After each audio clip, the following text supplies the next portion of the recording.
Hoy! Tanda! Ano ba? Tutulog-tulog ka ba sa pansitan, ha? Ang sigaw ay parang kulog sa tahimik na gabi, sinabayan pa ng malakas na kalampag sa yero ng munting paradahan ng tricycle. Kanina pa kami nag-aabang dito. Ihatid mo kami. Ang tinig, puno ng yabang at alak, ay nagmula sa isang binatang mukhang basagulero, nakasuot ng mamahaling damit na halatang hindi bagay sa simpleng bayan ng San Isidro.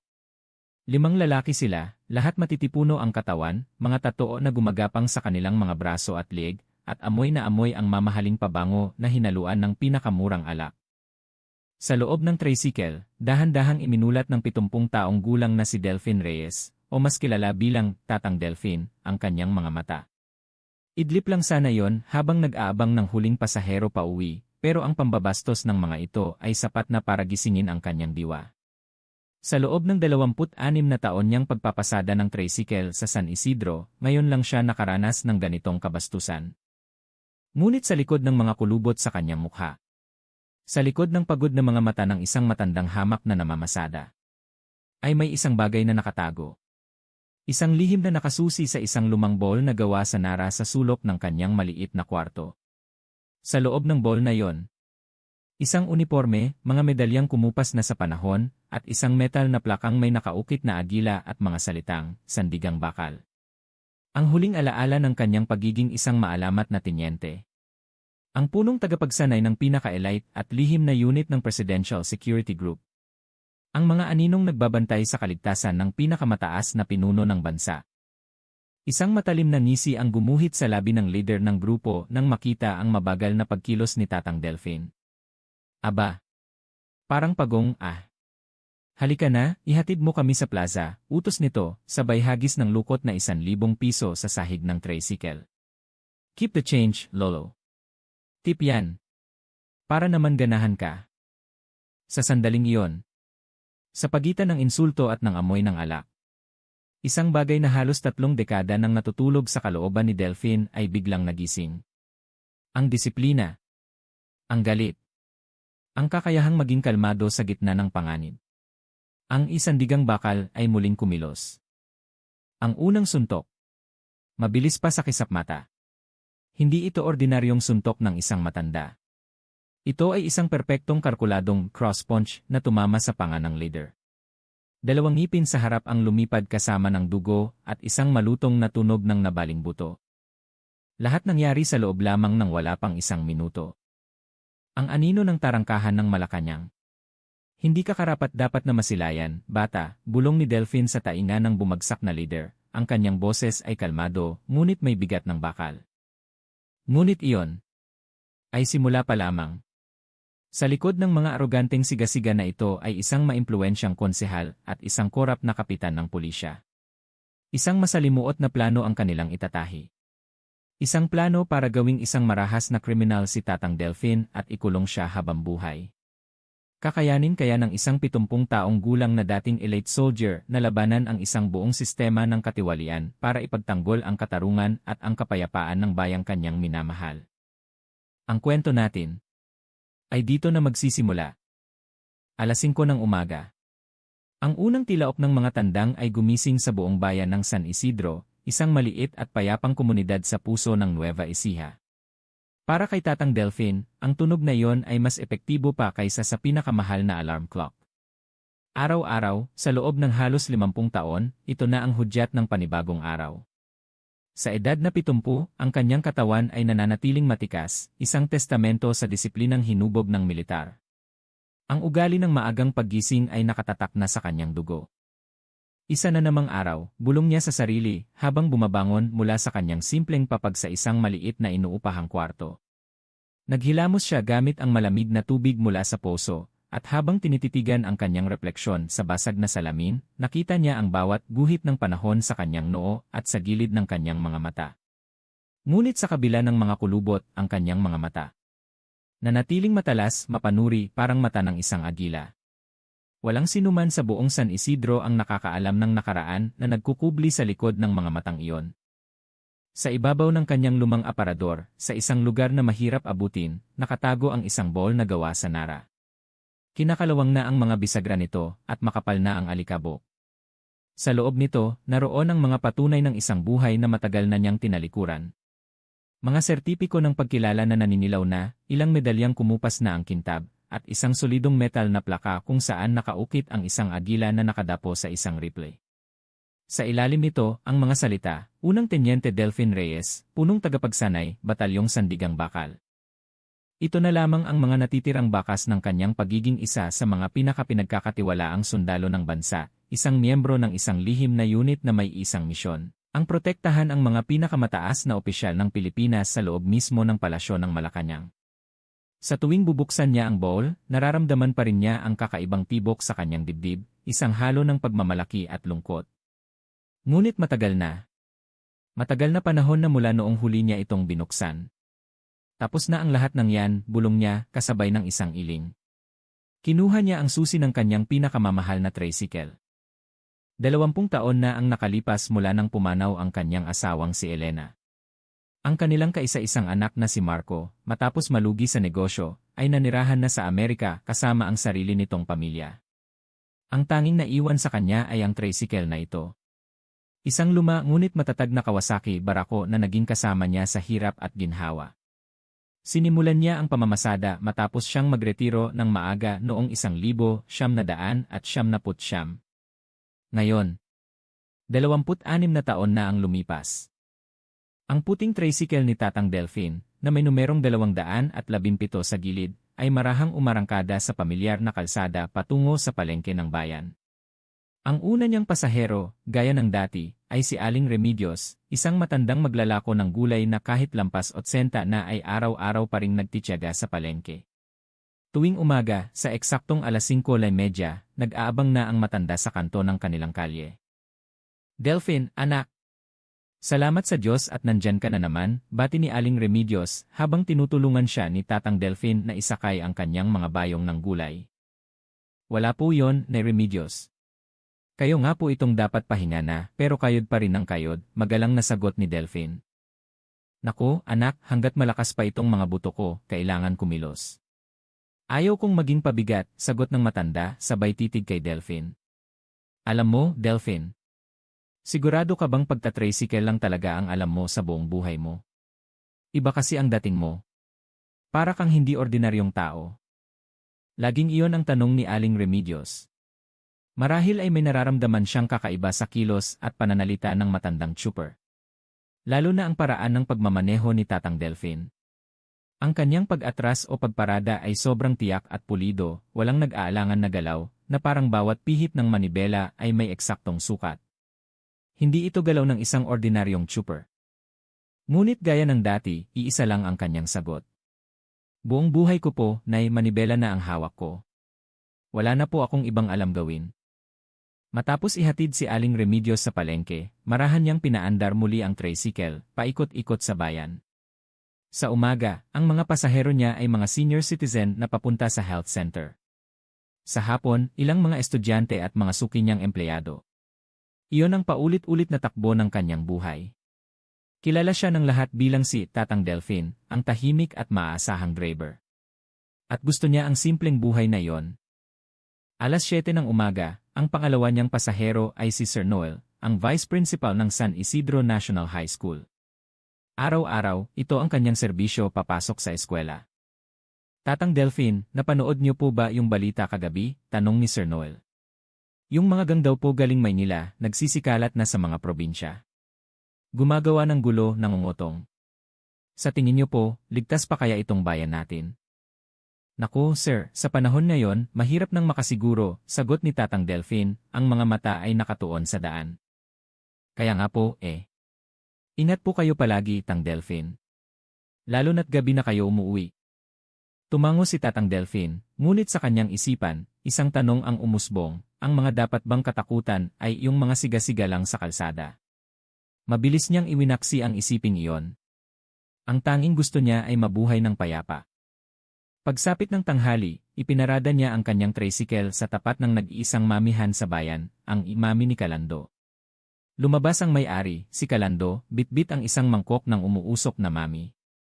Oh, Delfin, tamang-tama ang dating mo. Espesyal ang mami ko ngayon. Kumain ka ng marami para malakas ang biyahe, masayang bati ni Kalando. Salamat, Lando. Ikaw rin, kumain ka na, sagot ni Tatang Delphine habang sinisimulang higupin ang mainit na sabaw. Habang kumakain, pinagmasdan niya ang paligid. May mga bagay na nagbago at may mga nanatili pa rin. May bagong convenience store na nagbukas, pero nagsara na ang lumang talyer. Ang barberya ni Mang Pilo ay bagong pintura. Ngunit sa kabuuan, ang buhay sa San Isidro ay mabagal at payapa. Mga 2:00 ng hapon, dumaan si Tatang Delphine sa tapat ng istasyon ng pulis. Si Police Lieutenant Marco Solis, isang batang opisyal, ay kumaway sa kanya. Tatang Delphine. Ingat po sa pagmamaneho, sigaw ni Dete, Solis. Salamat, Tenyente.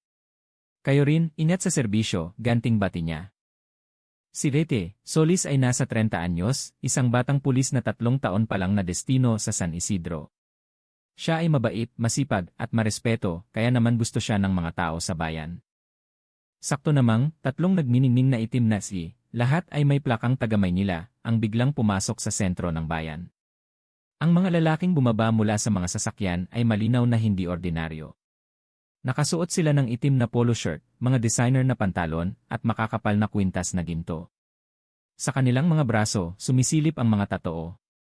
Ang kanilang mga boses ay magagaspang at ang kanilang mga mata ay malilikot, sinusuri ang bawat sulok ng bayan na parabang pag-aari nila ito. Pinagmasdan sila ni Tatang Delphine mula sa kanyang side mirror. Ang kanyang instinct, na hinasa ng maraming taon ng panganib, ay nagsasabing may dala silang gulo. Ang paraan ng kanilang paglalakad ay masyadong organisado, ang paraan ng kanilang pagmamasid ay sobrang propesyonal. Ngunit nagkunwari siyang walang nakita. Ayaw na niyang masangkot pa sa anumang uri ng gulo. Narinig niya ang bulungan ng mga tindera sa malapit. Sino kaya yang mga yan? Mukhang taga Maynila. Nakakatakot naman ang mga itsura. Baka sila na yung mga sinasabi sa balita. Itinaas ni Tatang Delphine ang trapal ng kanyang tricycle at umalis sa lugar na yon. Ngunit sa kaibuturan ng kanyang puso, isang lumang kampana ng alarma ang tumutunog. Ang instinct na nakakaramdam ng panganib, kahit 30 taon nang hindi nagagamit, ay buhay na buhay pa rin. 4:00 ng hapon, sinundo ni Tatang Delphine si Lola Sean mula sa ospital ng bayan. 85 anyos na ang matanda, at linggo-linggo siyang kumukuha ng gamot. Delphine, apo, nakita mo ba yung mga itim na sasakyan kanina? Tanong ni Lola Sean. Opo, la. Nakita ko po, sagot niya. Kakaiba sila. Walang taga rito ang may ganoong klaseng sasakyan. Mukhang may masamang hangin na dala. Hindi sumagot si Tatang Delphine. Ngunit alam niyang tama si Lola Sean. Ang isang maliit na bayan tulad ng San Isidro ay walang dahilan para puntahan ng mga taong tulad nila. Maliban na lang kung mayroon silang sadya. Pagsapit ng dilim, umuwi na si Tatang Delphine. Kumain siya ng simpleng hapunan, nanood ng kaunting balita, at maagang natulog. Bukas, gigising na naman siya ng 5:00 ng umaga at ulitin ang kanyang ordinaryong buhay. Ngunit hindi alam ni Tatang Delphine na ang pagdating ng mga taga Maynila ay simula na ng isang lamat sa payapa niyang mundo. At ang lamat na yon, ang siyang gigising sa nakaraang matagal na niyang ibinaon sa limot. Ang malamig na hangin ng gabi ay humahampas sa buong bayan. Sa maliit na kwarto ni Tatang Delphine, tanging ang kanyang malalim at ritmikong paghinga ang maririnig. Ngunit sa kanyang panaginip, isang pamilyar na utos ang malinaw na umalingaw-ngaw, sandigang bakal. Kumilos! At ang araw. Kung kailan ang utos na yon ay magiging katotohanan, ay papalapit na. 11:00 ng gabi. Ang San Isidro ay tulog na. Tanging ang ilang post ng ilaw ang nagbibigay liwanag sa madilim na kalye. Halos lahat ng tindahan ay sarado na. Si Tatang Delphine ay pauwi na matapos ang isang buong araw na pamamasada. Kagagaling lang niya sa terminal ng bus kung saan niya inihatid ang kanyang huling pasahero. Inakala niya na isa na naman itong ordinaryong araw na matatapos ng payapa. Umaga, isinakay si Aling Remedios. Hapon, sinundo ang mga senior sa ospital. Gabi, inihatid ang guro pauwi. Isang simpleng buhay. Ngunit ang imahe ng mga itim na ski kaninang umaga ay pabalik-balik sa kanyang isipan. Sakto noon, may nakita siyang 2 kabataan na kumakaway sa tapat ng terminal. Lasing sila, pajuwang-jewang kung maglakad habang sumisigaw ng tricycle. Nag-alinlangan si Tatang Delphine. Ang mga lasing na pasahero ay laging sakit ng ulo. Minsan nagsusuka, minsan nanggugulo, at madalas ay kulang ang ibinabayad. Ngunit naisip niyang ito na ang huling biyahe. Sayang din ang kikitain. Medyo madadaanan din naman ang kanilang destinasyon. Huminto siya. Manong. Pasakay kami, sabi ng isa. Saan kayo, tanong niya. Diyan lang po sa may sentro. Bahala na po kung saan doon. Tumango si Tatang Delphine at binuksan ang pinto ng sidecar. Pag-upo pa lang ng dalawang lalaki, kumalat agad ang masangsang na amoy ng alak sa loob. Mukha silang nasa mga huling taon ng kanilang 20s, at sa pananamit at pananalita, halatang mga dayo. Wow! May tricycle pala sa ganitong kaliblib na lugar, sabi ng isa, na may halong pang-insulto. Kawawa ka naman, Lo. Gabi na, kayod pa rin. Sanayan lang, iho. Sa edad kong to, wala nang ibang alam gawin, mahinahong sagot ni Tatang Delphine habang pinaandar ang makina. Nagpatuloy sa pag-iingay ang dalawa. Nagkwekwentuhan sila tungkol sa pagpunta nila rito mula Maynila, kung gaano kaboring ang probinsya, at kung ano ang gagawin nila bukas. Ngunit wala pang 100 metro ang kanilang natatakbo nang isang itim na kotse ang biglang humarang sa kanilang daan. Tatlong matitipunong lalaki ang bumaba, dire-diretsong naglakad patungo sa tricycle ni Tatang Delphine. Nagsimulang bumilis ang tibok ng puso ni Tatang Delphine.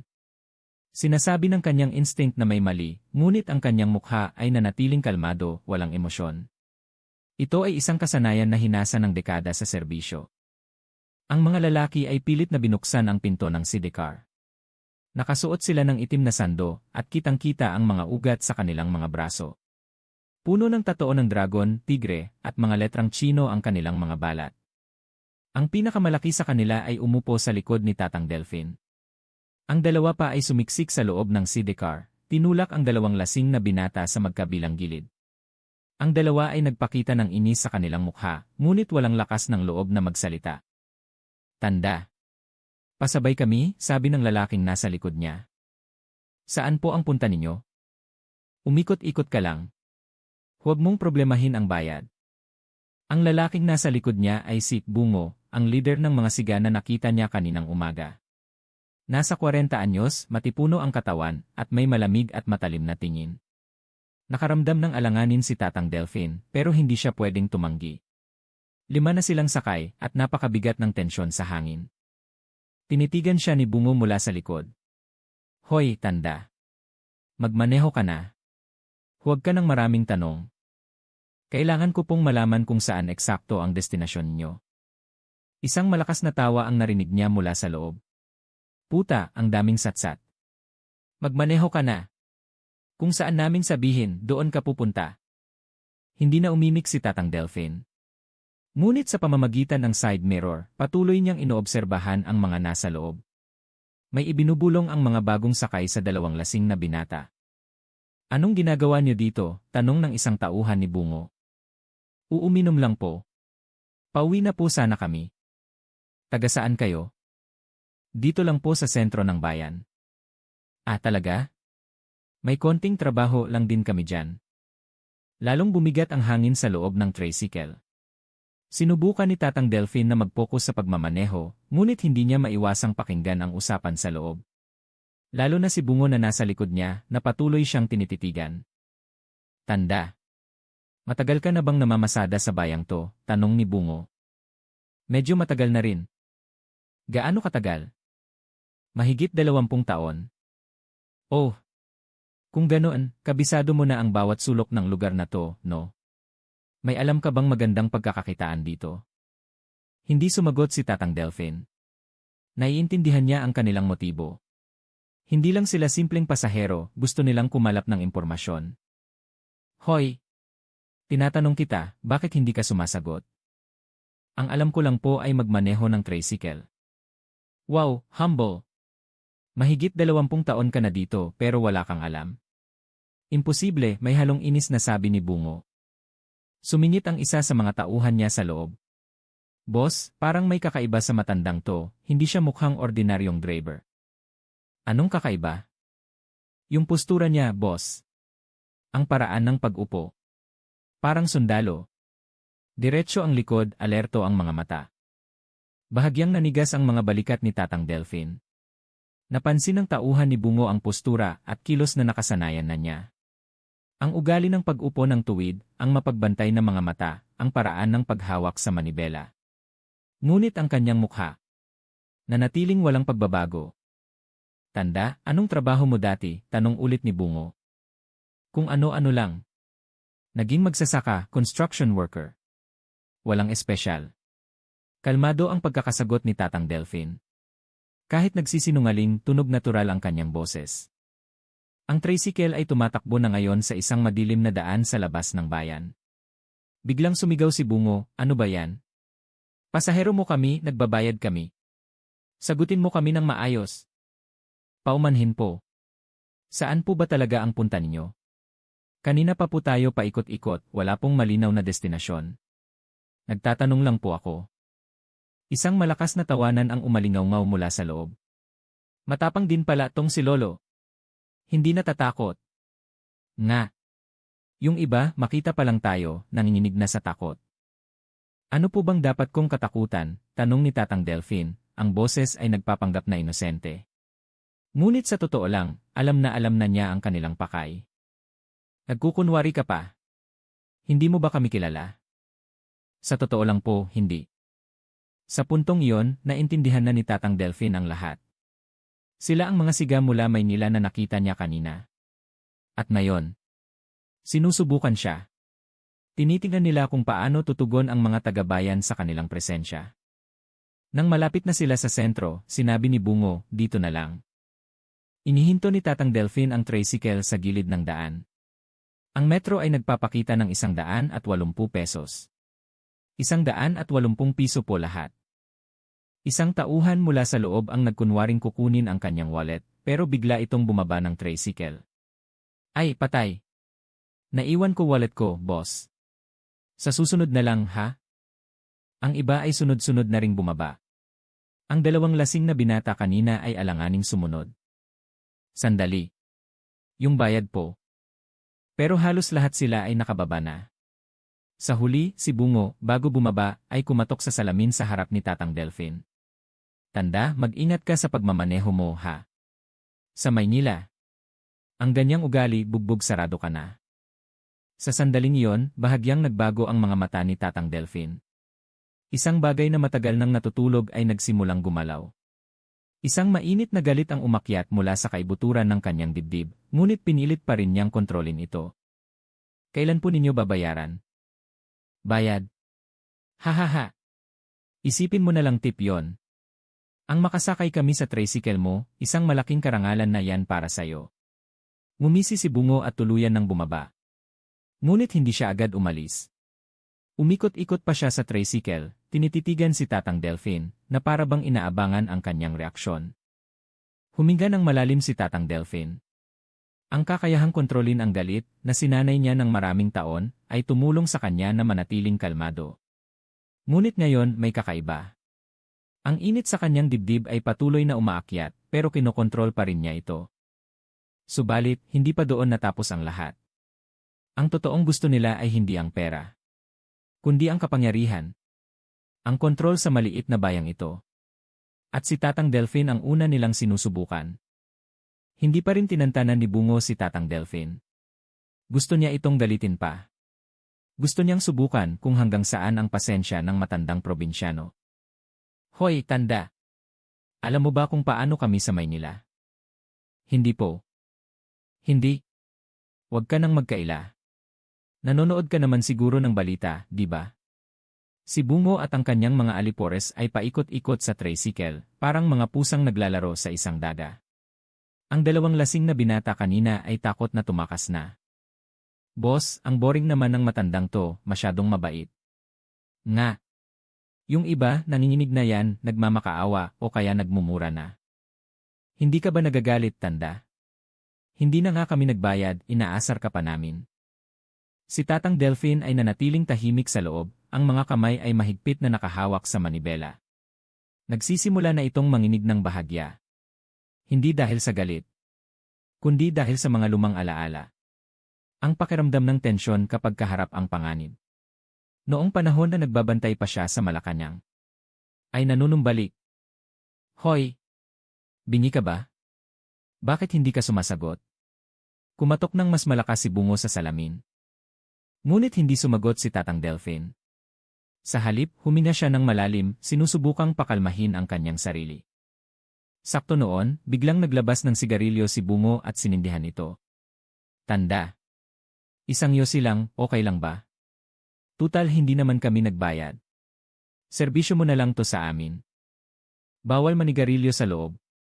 Ang boses ni Tatang Delphine ay mahina ngunit matatag. Ano? Bawal. Manigarilyo. Sa loob. Putangina. Matigas talaga ang ulo ng matandang to. Humitit ng malalim si Bungo sa kanyang sigarilyo at ibinuga ang makapal na usok papasok sa tricycle. Nang makita niyang umuubo si Tatang Delphine, lalo pa siyang nasiyahan. Oh, ano? Mas matapang ang lasa ng yosi ng Maynila kaysa sa tabako niyo dito, no? Pakiusap. Patayin niyo ang sigarilyo. Patayin? Customer mo kami, nagyoyosi, tapos utusan mo kaming patayin. Ganyan ba ang serbisyo mo? Nagtawanan ng malakas si Bungo at ang kanyang mga kasama. Lumipat sila sa gilid, binuksan ang bintana ng sidecar, at patuloy na humitit, sinasadyang ibuga ang usok papunta kay Tatang Delphine. Tanda. Simula ngayon, madalas mo na kaming makikita dito sa bayan nyo. Magandang pagbati na to para magkakilala tayo. Pagbati. Pagbati. Para malaman mo kung sino kami. Sa mismong sandaling iyon, biglang idinikit ni Bungo ang sigarilyong may baga sa upuan ng tricycle. Ang amoy ng nasusunog na literete ay umalingasaw, kasama ng isang maliit na butas na umuusok. Ang buong katawan ni Tatang Delphine ay nanigas. Tip yan. Tanda, sabi ni Bungo na may mapang-asar ng ngiti. Ngunit ang reaksyon ni Tatang Delphine ay hindi ang inaasahan niya. Hindi siya sumigaw sa galit. Hindi siya nagmakaawa. Sa halip, naging nakakatakot ang kanyang katahimikan. Isang lumang boses ang biglang umalingaw-ngaw sa kanyang isipan, sandigang bakal. Kumilos! Iyon ang utos na lagi niyang naririnig sa mga kritikal na sitwasyon noong nasa serbisyo pa siya. Ang mga alaala at instinct na natutulog sa loob ng 30 taon ay biglang nagising. Nagbago ang mga mata ni Tatang Delphine. Hindi na ito ang mga mata ng isang mabait na tricycle driver. Ito na ang mga mata ng isang sundalo. Matalas, malamig at higit sa lahat. Mapanganib. Hoy, tanda, anong problema?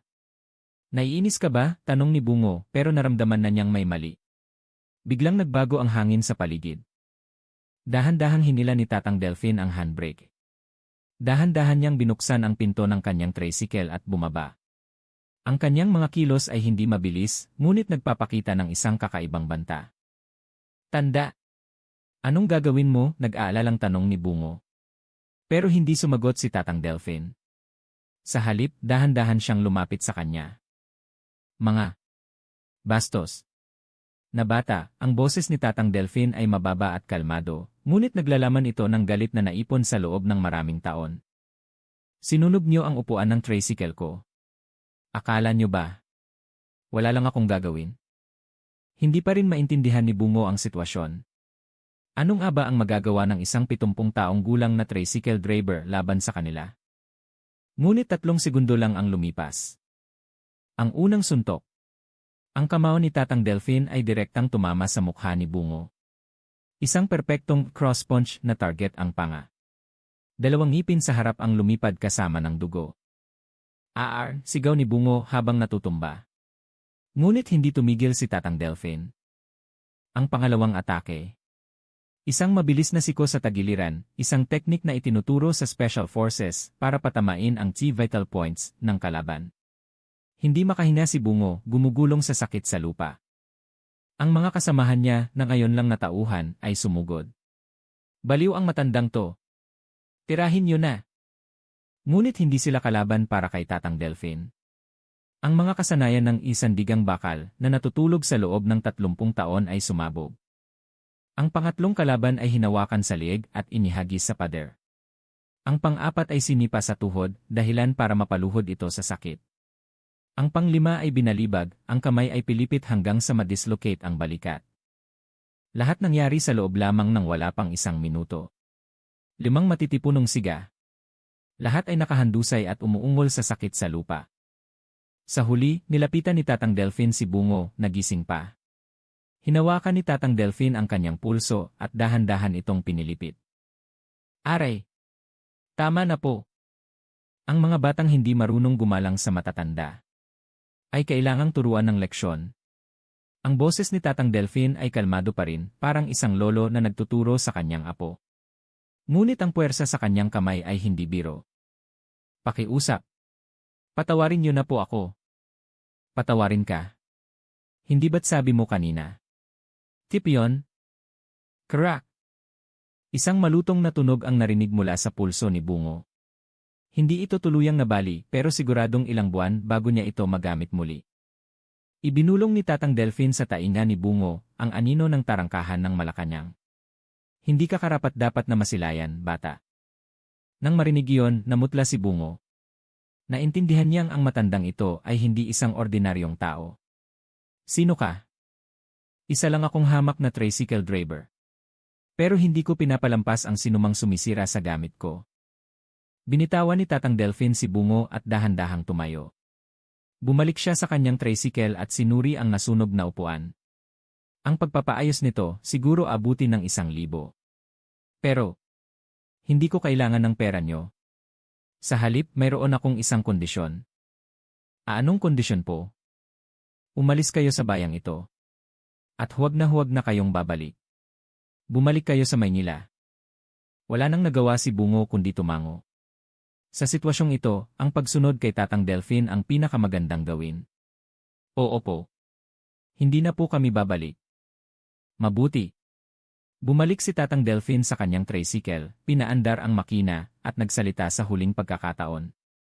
Mga bata. Sa susunod, matuto kayong rumespeto. Sa mundong ito, maraming nakakatakot na matanda. Nang mawala na ang tricycle sa dilim, si Bungo at ang kanyang mga tauhan ay nanatiling nakahandusay sa lupa. Hindi sila makapaniwala sa nangyari. Ngunit ang sakit sa kanilang katawan at ang bali sa pulso ni Bungo ay katotohanan. Hinding-hindi nila makakalimutan ang gabing ito. Habang pauwi, tiningnan ni Tatang Delphine ang kanyang side mirror. Nang masigurong walang sumusunod, doon lang siya nakahinga ng maluwag. Ang bakal. Hindi pa pala kinakalawang. Ang mga alaala ng nakaraan ay muling nabuhay. Ngunit kasabay nito, isang pag-aalala ang umusbong. Kung malalaman ng lahat ang nangyari, ang payapa niyang buhay ay maaaring masira. 5:00 ng umaga. Gaya ng dati, nagising si Tatang Delphine. Ang nangyari kagabi ay parang isang panaginip. Ngunit ang maliit na butas sa upuan ng kanyang tricycle ay isang paalala na lahat ay totoo. Nagawa ko ba talaga yon? Tinitigan niya ang kanyang mga kamay sa salamin. Mga kamay ng isang ordinaryong matandang manggagawa. Mahirap paniwalaan na ang mga kamay na ito ang nagpabagsak sa 5 siga kagabi. Nang magmaneho siya papuntang palengke para sunduin si Aling Remedios, napansin niyang kakaiba ang itsura ng matanda. Delphine! Anak, sigaw ni Aling Remedios na may halong pananabik. Bakit po, na Remedios? Totoo ba? Totoo bang tinuruan mo ng leksyon yung mga siga kagabi? Bahagyang nanlamig si Tatang Delphine. Kumalat na pala ang balita. Ano po bang sinasabi niyo, Nay? Naku, huwag ka nang magkaila. Alam na ng buong bayan. Ang sabi, ikaw lang mag-isa ang tumalo sa 5 gangster galing Maynila. Hindi po totoo yan, Nay. Ngunit hindi naniwala si Aling Remedios. Lalo pa siyang naging excited. Ikaw na talaga, Delphine. Isang bayani. Sino ba namang mag-akala na mayroon pala tayong tagapagtanggol dito sa San Isidro? Hindi alam ni Tatang Delphine ang sasabihin. Pagdating nila sa palengke, mas lalo pang lumala ang sitwasyon. Mga mer. Ayan na si Tatang Delphine. Ang bayani ng San Isidro, sigaw ni Aling Remedios sa ibang mga tindera. Agad siyang pinagkaguluhan ng mga tao. Totoo po ba, Tang Delphine? Kayo daw po ang bumugbog sa mga gangster. Grabe! Hindi namin akalain na marunong pala kayong makipaglaban. Nataranta si Tatang Delphine. Hindi siya sanay sa ganitong atensyon. Hindi po. Wala pong ganoong nangyari. Ngunit walang naniwala sa kanya. Inisip pa nila na siya ay isang bayaning mapagkumbaba at lalo pa siyang hinangaan. Alas 9 ng umaga, habang nagmamaneho siya sa sentro, nakita niyang nagkukumpulan ang mga tao sa tapat ng salon ni Maritz. Ayan na ang tricycle ni Tatang Delphine. Nga! Tang Delphine! Si Maritz, ang may-ari ng salon, ay tumakbo papalabas. Tatang Delphine, ang galing-galing niyo po. Narinig ko na po lahat ng nangyari. Anong nangyari, Maritz? Naku, si Tatang, nagpapakumbaba pa. Sabi po, kayo lang daw mag-isang bumira sa 5 siga. Grabe, kinilabutan ako. Inilagay ni Maritz ang kamay sa kanyang dibdib, puno ng paghanga. Mga sister! Si Tatang Delphine nandito. Ang mga babaeng nagpapagupit at nagpapakulay sa loob ay nagsilabasan. Talaga po, Tang Delphine?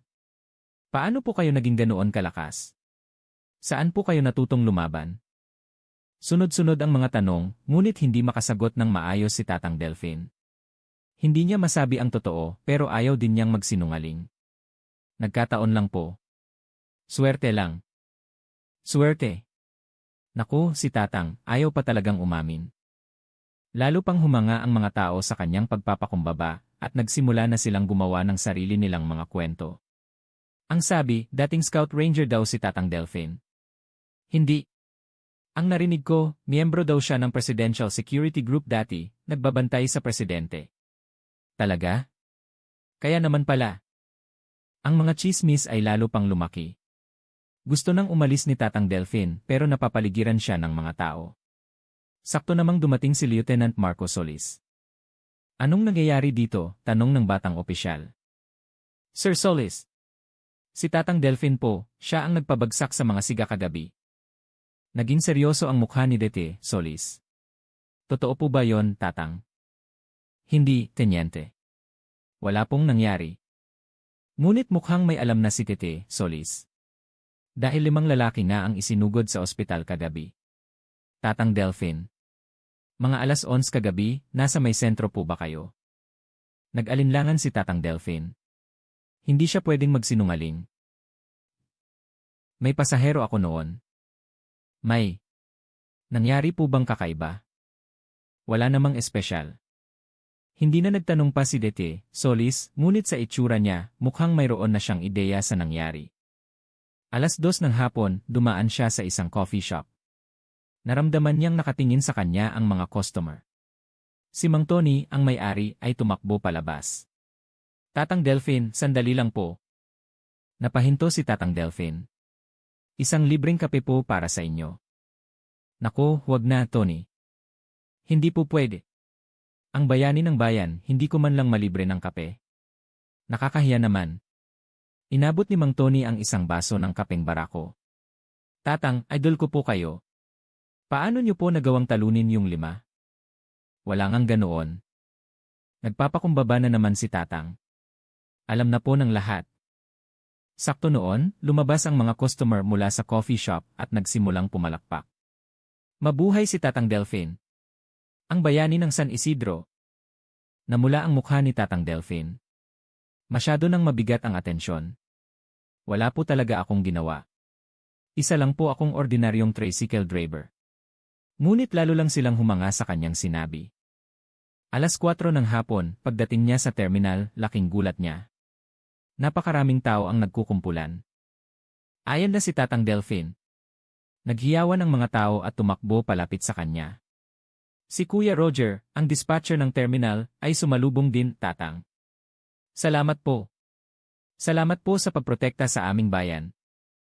Anong sinasabi mo, Roger? Yung mga gangster po, balak daw nilang mangikil dito sa terminal. Pero dahil sa ginawa nyo, natakot sila at hindi na bumalik. Salamat po, Tatang. Sumang-ayon ang lahat. Opo, Tatang. Dahil sa inyo, ligtas kami. Sana po, patuloy niyo kaming protektahan. Lalong nakaramdam ng pressure si Tatang Delphine. Ginawa lang niya iyon dahil sa galit pero ngayon, itinuturing na siyang tagapagligtas ng buong bayan. Sakto noon, isang itim na sasakyan ang huminto sa tapat ng terminal. Ang bumaba ay si Konsehal Dante Robles, isang miyembro ng Sangguniang Bayan. Mr. Delphin Reyes, malakas na tawag ng konsehal. Narinig ko na po ang nangyari kagabi. Ang ginawa niyo po ay isang kahangahangang gawa. Lumapit si Konsehal Robles at kinamayan si Tatang Delphin. Bilang pagkilala sa inyong katapangan at pagpapanatili ng kapayapaan sa ating bayan, ang Sangguniang Bayan ay nagpasya na bigyan kayo ng pleke ng pagkilala. Pleke po. Opo. Isang gawad mamamayan para sa pagiging bayani ng San Isidro. Nagpalakpakan ang mga tao. Ngunit si Tatang Delphin ay hindi masaya. Salamat po, konsehal, pero hindi ko po kailangan yan. Bakit naman? Karapat-dapat po kayo dyan. Hindi na po talaga kailangan. Isa lang po akong ordinaryong tricycle driver. Nang marinig iyon ng mga tao, lalo silang humanga. Tignan nyo, napakababa ng kanyang loob. Ang mga ganyang tao ang tunay na bayani. Napakaswerte ng San Isidro na mayroon tayong isang Tatang Delphin. Hindi na kinaya ni Tatang Delphin. Sumingit siya sa mga tao at sumakay sa kanyang tricycle. Paumanhin, kailangan ko nang magtrabaho. Ingat po, Tatang. Kung may kailangan kayo, tawagin niyo lang kami. Sa gitna ng mga sigawan at palakpakan, umalis si Tatang Delphin. 6:00 ng gabi, pag-uwi niya, napabuntong hininga siya. Buong araw siyang nakatanggap ng papuri, ngunit hindi siya masaya. Sa halip, nakaramdam siya ng pagod at pressure. Isa lang naman akong tricycle driver, bulong niya. Ngunit para sa mga taga San Isidro, isa na siyang bayani. At ang balitang ito ay tiyak nakakalat pa. Nang gabing iyon, hindi makatulog si Tatang Delphin. Hindi niya inasahan ang ganito kalaking epekto ng nangyari. At nag-aalala siya sa kung ano pa ang susunod na mangyayari. Ngunit may isang bagay siyang hindi alam. Si Bungo at ang kanyang mga kasama ay hindi basta-basta na lang umalis. Mayroon silang malakas na kinakapitan. At naghahanda na sila para sa isang malupit na paghihiganti. 1 linggo ang lumipas. Ang kwento ng pagtalo ni Tatang Delphin sa mga siga ay naging isang alamat sa San Isidro. Ngunit si Tatang Delphin mismo ay palihim na nag-aalala. Masyadong tahimik. Hindi normal to, imposibleng ganito lang katahimik, bulong niya habang nagmamaneho, ang kanyang mga mata ay laging alerto. Payapa pa rin ang bayan pero may nararamdaman siyang mali. 2:00 ng hapon, habang sinusundo niya si Lola Sean sa ospital, napansin niyang madilim ang mukha ng matanda. Delphin, apo, mag-ingat ka. Bakit po, La? Kagabi, may mga estrangherong paikot-ikot sa tapat ng bahay niyo. Hanggang madaling araw, nandoon sila. Bumilis ang tibok ng puso ni Tatang Delphin. Anong itsura po nila? Nakaitim na damit. Nakaitim din na kotse. Nakakatakot. Ito na ang kinatatakutan ni Tatang Delphin. Alam niyang hindi mananahimik si Bungo. 4:00 ng hapon, pagdaan niya sa istasyon ng pulis, sinenyasan siya ni Lieutenant Solis. Ibinaba niya ang bintana ng kanyang tricycle. Tatang Delphin, pwede ko po ba kayong makausap saglit? Tungkol saan, Tenyente? Pumasok po muna kayo sa loob. Mahalaga po ito. Seryoso ang mukha ni Dete, Solis. Kinabahan si Tatang Delphin, pero pumasok pa rin siya. Maupo po kayo, Tang Delphin. Ano ba yon, Tenyente? Kagabi po. May mga dumating na investigador galing sa provincial headquarters, nag-aalangang sabi ni Dete, Solis. At ano ang sabi nila? Nandito daw po sila. Para imbestigahan kayo. Imbestigahan ako? Opo. Sa kasong physical injuries at assault. Natigilan si Tatang Delphin. Ginawa lang niya yon para ipagtanggol ang sarili. Bakit siya ang iniimbestigahan? Tenyente, alam mo na self-defense lang ang ginawa ko. Sila ang nauna. Naniniwala po ako sa inyo, Tatang. Pero utos po ito galing sa itaas, malungkot na sabi ni Dete, Solis. Kailan ako kailangan pumunta? Bukas po ng umaga. Pinapapunta kayo sa provincial headquarters. Tumango si Tatang Delphin. Wala siyang ginawang masama, kaya hindi siya natatakot. Ngunit pauwi, isang kakaibang bagay ang nangyari. Isang itim na kotse ang buntot ng buntot sa kanya. Sino to? Tiningnan niya sa side mirror. May 2 tao sa loob pero hindi niya maaninag ang mga mukha. Malinaw na sinusundan siya. Sinadya niyang umikot-ikot pero nakasunod pa rin ang kotse. Nang malapit na siya sa kanyang bahay, bigla itong nawala. May mali talaga. Nang gabing iyon, hindi siya makatulog. May naririnig siyang mga kaluskos sa labas. Pagsilip niya sa bintana, nakita niya ang isang itim na kotse na nakaparada sa di kalayuan. 9:00 ng umaga kinabukasan, pumunta si Tatang Delphin sa provincial headquarters. Ngunit sa daan, napansin niyang iba na ang tingin sa kanya ng mga tao. Tatang Delphin, totoo po bang pupunta kayo sa probinsya? Nag-aalalang tanong ni Aling Remedios. Opo, Nay. Saglit lang ako. Wala naman kayong ginawang masama, di ba?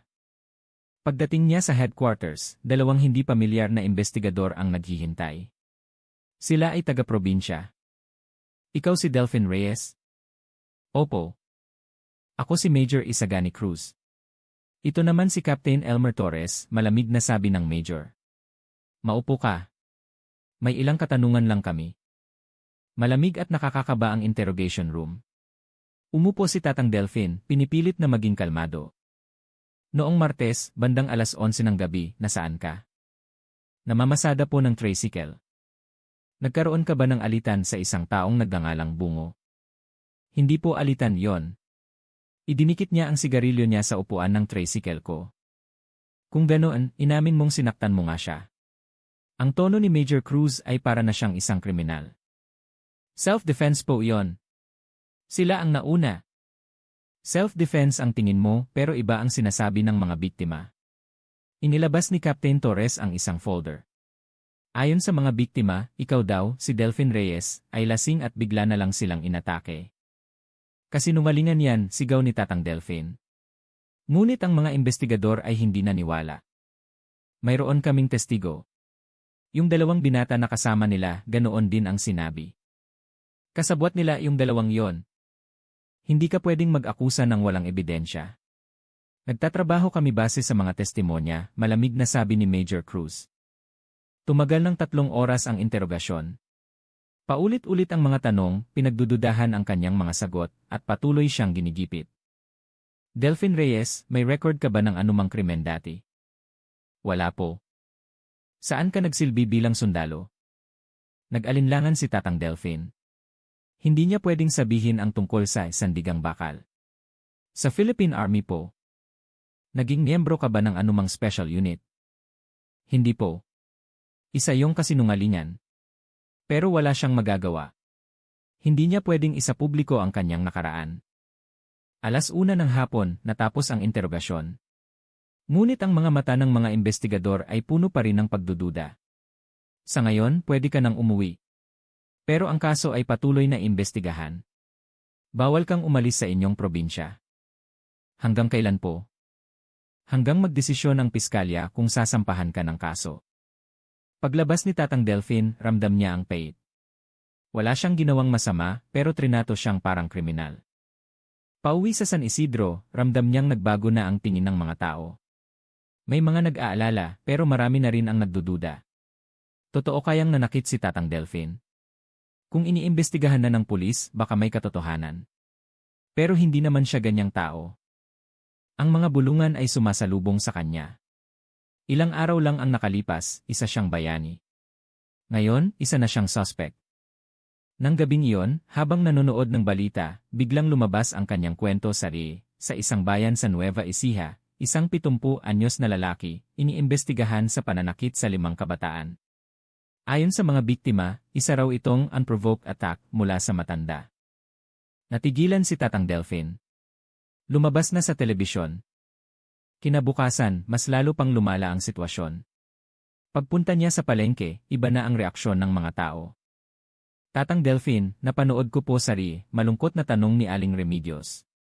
Hindi po totoo yon, di ba? Self-defense lang yon, Nay.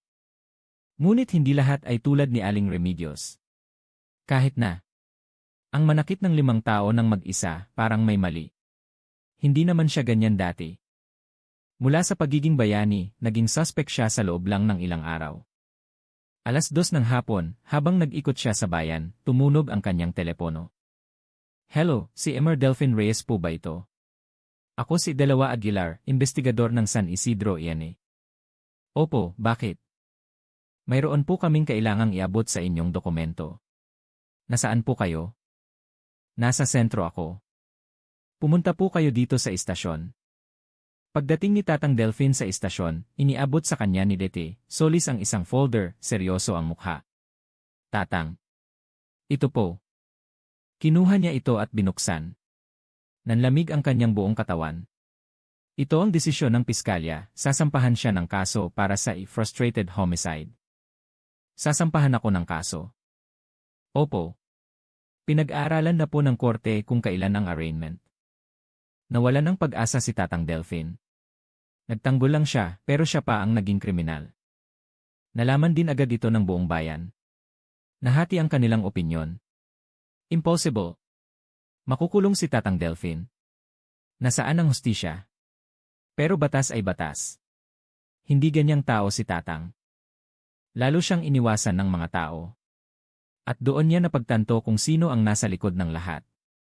Nang gabing iyon, naintindihan ni Tatang Delphine na si Bungo at ang kanyang mga kasama ay hindi lang ordinaryong siga. Mayroon silang malakas na kinakapitan. Isang kapangyarihan na kayang kontrolin kahit ang pulisya. Anong gagawin ko ngayon? Bulong niya sa sarili, puno ng pag-aalala. Hindi niya kayang harapin ito ng mag-isa. At sa huli, ginawa niya ang isang desisyon na matagal na niyang iniiwasan. Hindi makatulog si Tatang Delphine ng gabing iyon. Matapos matanggap ang notice mula sa piskalya, gulong-gulo ang kanyang isip. Alam niyang hindi niya ito kayang labanan ng mag-isa. 3:00 ng madaling araw. Bumangon si Tatang Delphine at binuksan ang kanyang aparador. Kinuha niya ang bowl na gawa sa nara mula sa ibabaw nito.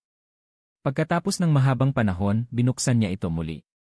Sa ilalim ng mga naninilaw na sertipiko at kumupas na medalya, mayroon doong isang lumang Nokia 3310.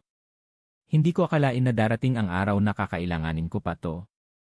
Sa phone book ng telepono, mayroong isang group chat na pinangalanang Sandigang Bakal. Isang lihim na grupo na binuo ng kanyang mga dating kasamahan sa serbisyo. Kahit 10 taon na silang walang komunikasyon, naniniwala siyang nariyan pa rin sila. Nanginginig na binuksan ni Tatang Delphine ang telepono. Matagal nang hindi nagagamit, low-bat na ito. Hinanap niya ang luma nitong charger, isinaksak at naghintay. 30 minuto ang lumipas, bumukas ang telepono. Gaya ng inaasahan niya, may daan-daang hindi pa nababasang mensahe sa group chat. Paminsan-minsan, nangangamustahan pa rin ang kanyang mga kasama. Huminga ng malalim si Tatang Delphine at nag-type ng mensahe, kritikal na sitwasyon. Korap na lokal na pulisya. Kailangan ng tulong para makakuha ng ebidensya. Nang pindutin niya ang i-send buton, kumabog ng malakas ang kanyang dibdib.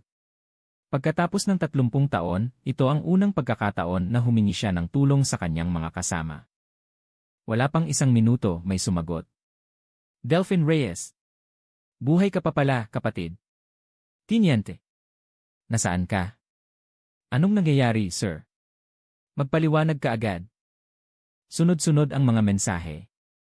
Ipinaliwanag ni Tatang Delphine ng maikli ang sitwasyon, ang gulo sa mga siga, ang pagsampa ng kaso, at ang posibleng korupsyon sa likod nito. 10 minuto ang lumipas, isang tawag ang pumasok. Delphine, ako to, si Antonio to. Si Antonio Tonyo Reyes ay ang dati niyang commanding officer sa Sandigang Bakal. Ngayon, retiradong koronel na siya at nagpapatakbo ng isang security agency. Sir! Anong sir? Mga ugod-ugod na tayo lahat. Totoo ba yung sinasabi mo? Opo, sir. Hindi ko na po alam ang gagawin. I send mo ang lokasyon mo. Pupunta ako dyan ngayon din eh. Pero, sir, hindi mo kayang harapin yan ng mag-isa. Tutulungan ka namin. Pagkatapos ng tawag, naging abala muli ang group chat. Sama ako. Si Miguel, abogado na ngayon. Tatawagan ko. Si Benji, journalist na ngayon, baka kailanganin natin. Kailangan din natin ng tech expert para sa CIE. Papunta na kami, Tiniente. Naluha si Tatang Delphine. Kahit 30 taon na silang hindi nagkita, hindi nagdalawang isip ang kanyang mga kapatid sa serbisyo na tulungan siya. 9:00 ng umaga, naghihintay si Tatang Delphine sa isang paradahan sa labas ng bayan. Si Colonel Antonio Tonyo Reyes ang unang dumating. Kahit lampas 70 na, matikas pa rin ang kanyang tindig. Delphine. Sir. Nagyakapan ang dalawang matandang sundalo. Isang muling pagkikita pagkatapos ng maraming taon. Pumangit ka na, biro ng koronel. Kayo rin po, sir, ganting biro ni Delphine. Tinapik ni Colonel Tonyo ang kanyang balikat. Huwag kang mag-alala. Hindi ka na nag-iisa ngayon. Isang oras ang lumipas, sunod-sunod nang dumating ang iba pa. Si Attorney Miguel Migs Santos, dating sundalo na ngayon ay isang magaling na abogado. Si Ben Castro, dating intelligence officer na ngayon ay isang respetadong investigative journalist. At si Leo Cruz, ang kanilang communications expert na ngayon ay isang cybersecurity specialist.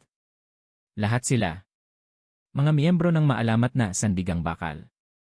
Mga kapatid, salamat, yumuko si Tatang Delphine. Anong salamat? Pamilya tayo, sabi ni Colonel Tonyo. Binuksan ni Attorney Migs ang kanyang briefcase. Una sa lahat, kailangan nating malaman ang buong sitwasyon.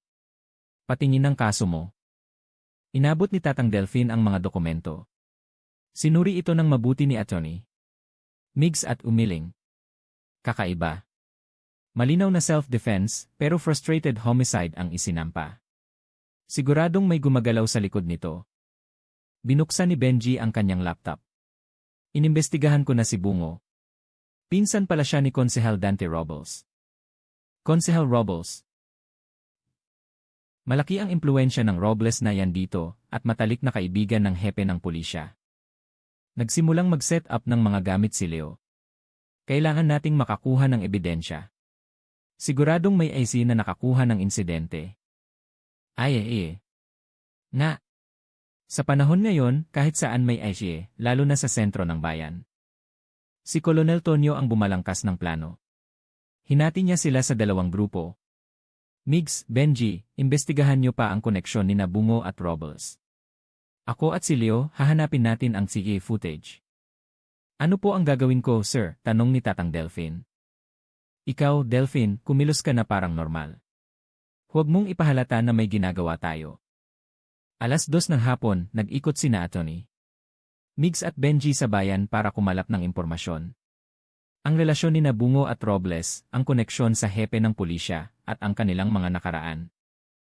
Itong si Robles, maraming kaduda-dudang proyekto sa bayan nitong mga nakaraang taon, sabi ni Benji. Anong klaseng proyekto? Mga government contracts na laging napupunta sa iisang construction company lang. Isang kumpanya na pag-aari ng pamilya ni Bungo. Isang tipikal na conflict of interest, tumango si Attorney Migs. Samantala, sinusuri naman nina Colonel Tonyo at Leo ang mga gisi sa sentro ng bayan. Itong kamera na to, nakatutok sa eksaktong lugar ng insidente, turo ni Leo. Sino ang may kontrol niyan? Mukhang ang munisipyo. Kailangan nating humingi ng kopya sa kanila. Ngunit hindi ganoon kadaling magbigay ng kopya ang munisipyo. Kailangan po ng request galing sa pulisya. Pero karapatan namin yan. Pasensya na po, pero yon po ang patakaran. Nag-isip ng ibang paraan si Leo. May isa pang paraan. Titingnan natin ang mga pribadong sisiye ng mga tindahan sa paligid. Nag-ikot sila sa mga tindahan para humingi ng kopya ng kanilang sisi. Sa kabutihang palad, may ilang pumayag. 6:00 ng gabi, muling nagkita ang grupo. Pinagsama-sama nila ang kanilang mga nahanap na impormasyon at ebidensya. At natuklasan nila ang isang nakakagimbal na katotohanan. Sina Konsehal Dante Robles, Bungo, at Police Captain Elmer Torres, ang hepe ng pulisya ng San Isidro, ay magkakasabwat. Pinsan ni Robles si Bungo. Classmate naman ni Robles sa kolehiyo si Captain Torres. Madalas silang magkasama. Sa golf course, sa mga inuman, paliwanag ni Benji. At ito ang pinakamalakas na ebidensya. Ipinakita ni Leo ang screen ng kanyang laptop. Isang malinaw na EEA footage. Ang video ng gabing iyon. Kung saan kitang-kita ang pagdikit ni Bungo ng sigarilyo sa upuan ng tricycle. Kitang-kita rin kung paano nagdepensa lang si Tatang Delphine. Sapat na to para mapawalang sala ka, sabi ni Attorney Migs. Pero hindi pa ito sapat para idiin silang tatlo. Kailangan natin ng mas matibay na ebidensya ng kanilang sabuatan, sabi ni Colonel Tonyo. Paano natin gagawin yon, sir? Kailangan natin silang harapin ng direkta. Direkta? Susundan natin sila, titingnan kung paano sila kumikilos, at kukuha tayo ng mas maraming ebidensya, mungkahi ni Benji. Bukas. May laro ng golf sina Robles at Captain Torres. Pwede tayong makakuha ng ebidensya doon, dagdag ni Leo. Tinitigan ni Tatang Delphine ang kanyang mga kasama, puno ng pasasalamat. Ang mga bagay na imposible para sa kanya ng mag-isa ay ginagawa na nila ngayon ng sama-sama. Mga kapatid, maraming salamat. Huwag ka nang magpasalamat. Simula pa lang to, tinapik ni Colonel Tonyo si Tatang Delphine. Delphine, sabi ni Atty. Migs, panahon na para itaas mo ang nomo. Nagbago na ang mundo. Hindi na natin kailangang magtago sa anino tulad noong kabataan natin. Ito na ang mundo kung saan ang katarungan ang dapat manalo. Nang gabing iyon, sa unang pagkakataon sa loob ng maraming araw, naging payapa ang kalooban ni Tatang Delphine. Kasama ang kanyang mga kapatid, naramdaman niyang may pag-asa. At simula bukas, ang kanilang kontra-atake ay opisyal nang magsisimula. 3 araw ang lumipas. Ang isandigang bakal ay mayroon ng perpektong plano. Sa mungkahi ni Colonel Tonyo, nagpasya silang mag-organisa ng isang public dialogue o pulong bayan sa Town Hall ng San Isidro. Ilalabas nila ang katotohanan sa publiko. Hindi na kailangang magtago. Handa na ang lahat ng ebidensya, Delphine, sabi ni Atty. Megs, harapin mo sila ng taas noo. Si Benji naman ay nakipag-ugnayan na sa iba't ibang media outlets. Ang mga reporter mula sa mga G-station at lokal na dyaryo ay darating. Araw ng pulong bayan. 2:00 ng hapon, puno na ang town hall ng mga residente ng San Isidro. Isang pambihirang pagkakataon. Maraming reporter na may dalang kamera ang naroroon din, kinakabahan si Tatang Delphine. Ito ang unang pagkakataon na magsasalita siya sa harap ng ganito karaming tao. Ayos ka lang, Delphine, tanong ni Colonel Tonyo. Ayos lang, sir, nanginginig ng bahagya ang boses ni Tatang Delphine. Huwag kang mag-alala. Handa na ang lahat.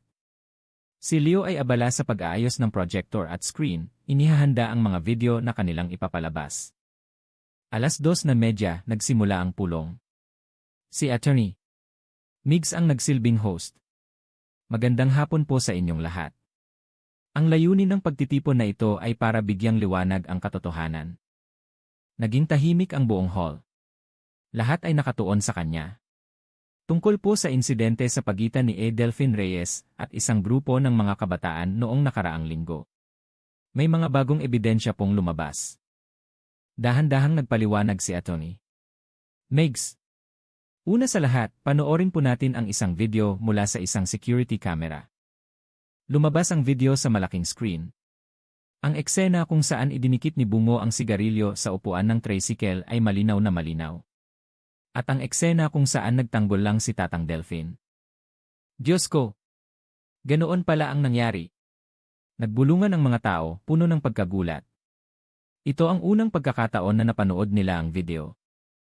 Gaya po ng nakita ninyo, si Reyes ay nagtanggol lamang sa kanyang sarili, paliwanag ni Atty. Megs. Ngunit simula pa lang iyon. Tumayo naman si Benji. Sa likod po ng insidenteng ito ay isang mas malaking problema. Mga bagong dokumento ang lumabas sa screen. Mga litrato ni Konsehal Dante Robles at Bungo na magkasama. Sina Konsehal Robles at Bungo po ay magpinsan. At sa loob ng maraming taon, sila po ay kumikita ng hindi tama mula sa mga proyekto ng ating bayan. Mas nakakagulat na mga ebidensya ang ipinakita, mga litrato ni Konsehal Robles at hepe ng pulisya na si Captain Torres na tumatanggap ng mga regalo sa golf course at kumakain kasama si Bungo. Katiwala po nila si Captain Torres. Nagkagulo ang buong hall. Hindi makapaniwala ang mga tao. Kaya naman pala, ginawa nilang kriminal si Tatang Delphine. Iyan po ang dahilan kung bakit ang isang malinaw na self-defense ay ginawang frustrated homicide, patuloy ni Benji. Sakto noon, sa likod ng hall may nag-ingay. Si Konsehal Dante Robles ay dumating. Anong kalokohan ito? Peke ang mga dokumentong yan. Paninira lang yan, sigaw niya. Ngunit nanatiling kalmado si Atty. Megs. Konsehal Robles, maupo po kayo. Bibigyan po namin kayo ng pagkakataong magpaliwanag. Napilitang umupo si Konsehal Robles sa harap, namumutla. Una sa lahat, ipaliwanag niyo po ang litratong ito. Lumabas sa screen ang litrato nila ni Bungo. Ay, pinsan ko lang yan. Kung ganoon, ito po ba ay isang family reunion din? Ngayon, ang litrato naman sa golf course kasama si Captain Torres ang ipinakita. Hindi makapagsalita si Konsehal Robles. At ito. Paano niyo po ito ipapaliwanag? Sa huli, isang audio recording ng isang tawag sa telepono ang ipinarinig. Ito ang pag-uusap kung saan ginigiit ni Konsehal Robles kay Captain Torres na kasuhan si Tatang Delfin. Kailangan mong ikulong ang matandang yan, Elmer. Sagabal siya sa mga plano natin. Naiintindihan ko, Dante. Sasampahan natin ng mabigat na kaso. Ang audio ay umalingaw sa buong hall. Nag-alab sa galit ang mga tao.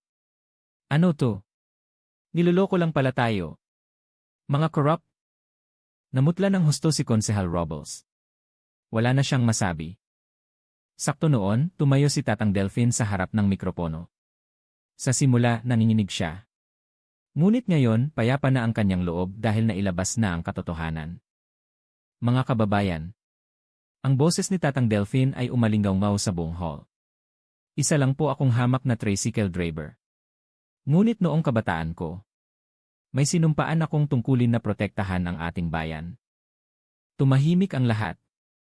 Nagsilbi po ako sa Sandigang Bakal, ang unit na nagbabantay sa mga pinuno ng ating bansa sa loob ng palasyo ng Malacanang.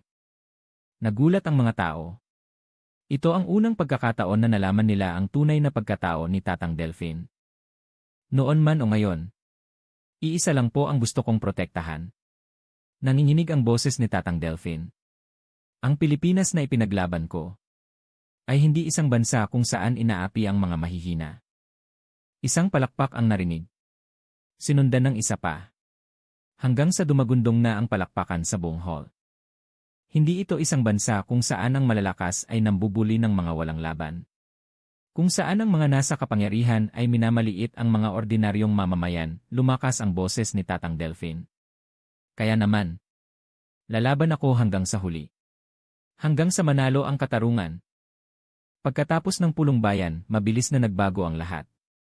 Nang gabing iyon, ang kwento ay naging headline sa national news. Sa isang bayan sa Nueva Ecija, isang network ng korupsyon, nabuwag dahil sa katapangan ng isang dating PSB member na tricycle driver. Kinabukasan, si Captain Elmer Torres ay sinibak sa pwesto. Si Konsehal Dante Robles ay napilitang mag-resign dahil sa galit ng publiko. Si Bungo at ang kanyang mga kasama ay inaresto. Nagbago ang San Isidro. Ang tingin ng mga tao kay Tatang Delfin ay iba na. Hindi na isang bayani na aksidenteng nakipag-away, kundi isang kagalang-galang na leader. Tatang. Napakabuti niyo po, sabi ni Aling Remedios. Ginawa ko lang po ang tama, Nay.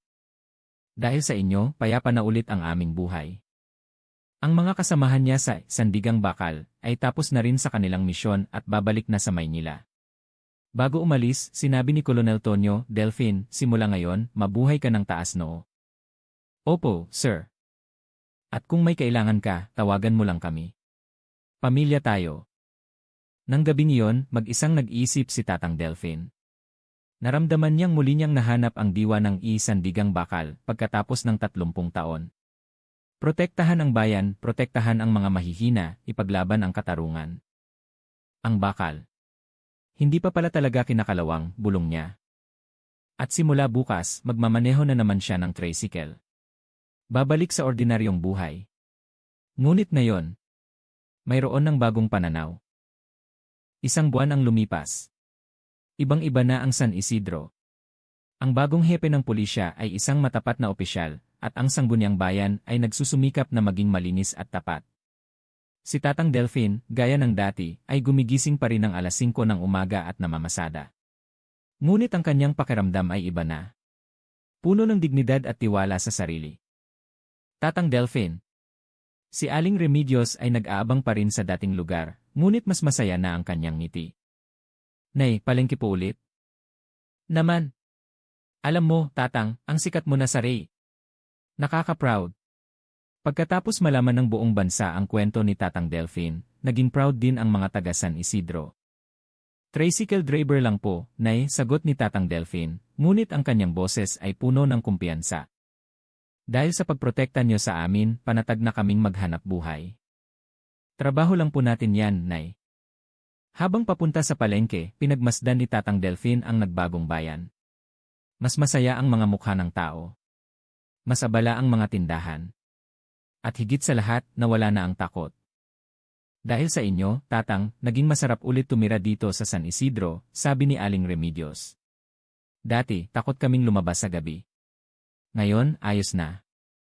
Matapos ihatid si Aling Remedios, umikot-ikot si Tatang Delphine sa bayan. Pagdaan niya sa salon ni Maritz, kumaway ito. Tatang, sandali lang po. Kayo po talaga ang nagdala ng pagbabago dito. Kung hindi dahil sa inyo, siguro nagtitiis pa rin kami. Sumang-ayon ang mga taong nasa paligid. 10:00 ng umaga, sinundo niya si Lola Sean sa ospital. Mukhang mas malusob na ang matanda. Delphine, apo, ang sarap na ng tulog ko ngayon. Mabuti naman po, La. Dati, laging may takot. Ngayon, panatag na. Ikaw ang sandigan namin dito. Naku, La, sobra naman po yan. Hindi. Taos puso kaming nagpapasalamat sa'yo. Tanghalian, kumakain si Tatang Delphine ng mami sa dati niyang pwesto. Ang inihain sa kanya ng may-ari ay isang espesyal na mami. Tatang, libre ko na po to. Bakit naman? Pinrotektahan niyo po ang bayan namin. Maliit na bagay lang po to. Mamamasada pa rin po kayo, Tatang. Naman. Wala na akong ibang alam gawin. Mabuti naman po. Panatag kami na nandito kayo. 2:00 ng hapon, dumaan siya sa istasyon ng pulis. Isang batang pulis ang sumaludo sa kanya. Magandang hapon po, sir. Magandang hapon din eh. Dahil po sa inyo, tunay na naging payapa ang bayan namin. Wala nang gulo ngayon. Dapat lang. Yan ang trabaho ninyo, may ngiting sabi ni Tatang Delphine. 4:00, pagdating niya sa terminal, nagulat siya. May isang malaking tarpaulin na nakasabit. Maraming salamat sa aming bayani, Delphine, Tatang Delphine Reyes, ay pagpapanatili ng kapayapaan, Eden Isidro. Ano to? Gulat na tanong niya. Lumabas ang dispatcher. Tatang, ang mga negosyante po dito sa bayan ang nagpagawa niyan. At may gusto pa po silang ibigay sa inyo. Inabutan siya ng isang kahon. Sa loob, isang plaque na may nakasulat na Dangal ng Bayan Awardee. Sobra na to. Hindi po, Tatang. Kayo po ang tunay na bayani ng San Isidro. Nagsimulang pumalakpak ang mga tao. Mabuhay si Tatang Delphine. Naiyak si Tatang Delphine sa tuwa. Hindi niya inasahan ang ganitong pagmamahal. 6:00 ng gabi, pauwi na siya. Ngunit may naramdaman siyang kakaiba. Isang pakiramdam ng pananabik. Tumunog ang kanyang telepono. Si Colonel Tonyo. Delphine, kamusta ka na dyan? Ayos lang po, sir. Mabuti. Hindi ka ba nababagot? Medyo po. Tumawa si Colonel Tonyo. Alam ko. Ang isang sandigang bakal, kapag nagising na, hindi na pwedeng mapakali. Kaya may alok ako sa'yo. Ano po yon, sir? Gusto mo bang magtrabaho sa security agency ko? Kailangan ko ng isang taong may karanasan. Nag-isip sandali si Tatang Delphine. Ngunit mabilis siyang sumagot. Hindi na po, sir. Mas gusto ko pong mag-tricycle dito. Bakit? Ang bayang ito. Ito na po ang tahanan ko. Ang protektahan ang mga tao dito. Siguro, ito na ang bago kong misyon. Narinig niya ang ngiti sa boses ni Colonel Tonyo. Tama ka dyan.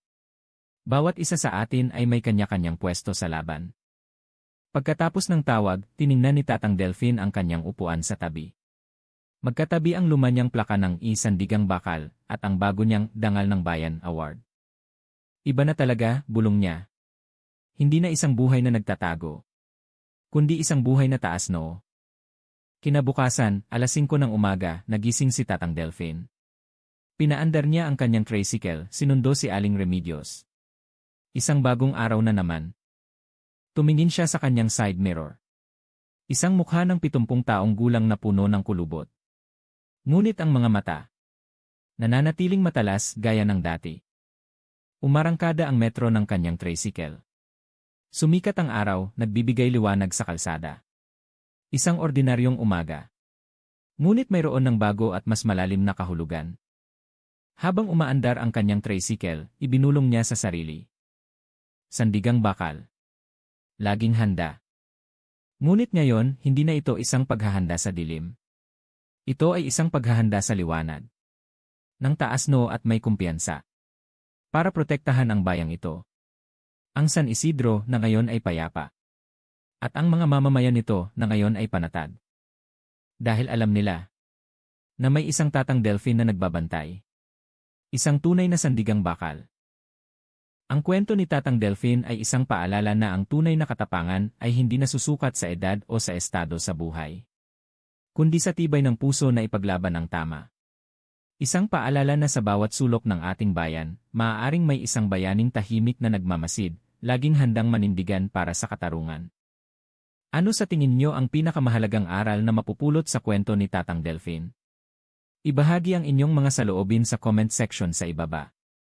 At kung napukaw ng kwentong ito ang inyong damdamin, huwag kalimutang i-like, i-share ang video na ito sa inyong mga kaibigan at pamilya, at syempre, mag-subscribe sa aming channel para sa mas marami pang mga kwentong magbibigay inspirasyon at pag-asa sa bawat Pilipino. Maraming salamat po sa inyong panonood. Hoy! Tanda! Ano ba? Tutulog-tulog ka